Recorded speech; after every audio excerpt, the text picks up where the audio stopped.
This is Chris from Rekkid Talk with another episode of 5 Records in 5 Minutes.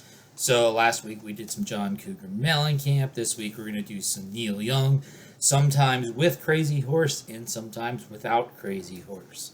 So let's get going. First album with Crazy Horse, I think he had one solo album before this. This was from, I believe, 1969. So quite early in his career. Of course, he'd been in Buffalo Springfield. Everyone knows This Is Nowhere. And obviously, there's lots of famous songs on here. Cinnamon Girl, Down by the River, Cowgirl in the Sand. If you have the Decade compilation, those songs are on the compilation. Or if you've listened to radio in the last 50 years, you've probably heard some of those songs. You've heard people cover these songs. And this is a very good album. My parents had this album when I was a kid, so I've been around this album pretty much all my life. I'm not a Neil Young completist, but I do have more than 5 of his records, unlike last week when I had exactly 5 John Mellencamp records. I'm going to go ahead and skip up to 1977 with American Stars and Bars. And whenever I show this album, I always show the back cover because I actually think this should be the front cover because I actually like it more than I like what the actual front cover is. I think the actual front cover is not that great. I like that. So that's the way I always show it. And so we've got Like a Hurricane, Star of Bethlehem, The Old Country Waltz. So again, we've got some pretty well-known songs on here.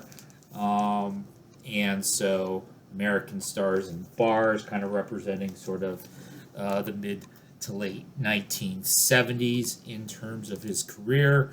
You notice I'm not going to show Harvest. I'm also not going to show Harvest Moon. I am going to show a couple of CDs, so this will kind of cover, for those of us in Generation X, sort of when we were just becoming adults, these were his big albums. So, of course, we have Neil Young Freedom from 88 or 89, 1989. Of course, the well-known song on here, Rockin' in the Free World, and I've heard Pearl Jam and Slater Kinney cover that. And so some other cool songs on here as well. He kind of had a career revitalization at his time. So like people my age, especially those that maybe didn't get introduced to Neil Young by their parents, did get introduced to it there. And then next after that, so this one was with Crazy Horse, Neil Young and Crazy Horse, Ragged Glory.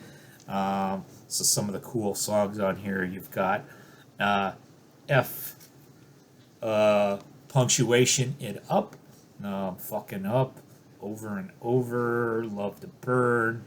I thought this was also, for me, a very good Neil Young period. I'm certainly not covering his career in totality in this show, but like 1989, 1990, right when I'm in college, we've got Freedom, we've got Ragged Glory. Of course, Neil Young is somebody who's tried out lots of different genres over the time. Sometimes it's good, sometimes it's not so good. The last one I'm going to show, the 5th album, is going to be Barn, which was just released December of 2021. And this was again with Crazy Horse. And to me, this sounds a lot like a lot of his classic material from the 1970s. So this doesn't strike me as being the most adventurous or crazy album, but if you like classic Neil Young and you're wondering can he still do a record like that, I would say the answer is yes. Again, this one just came out a few months ago. Neil Young Crazy Horse on Barn, available at your local record store, not available on Spotify.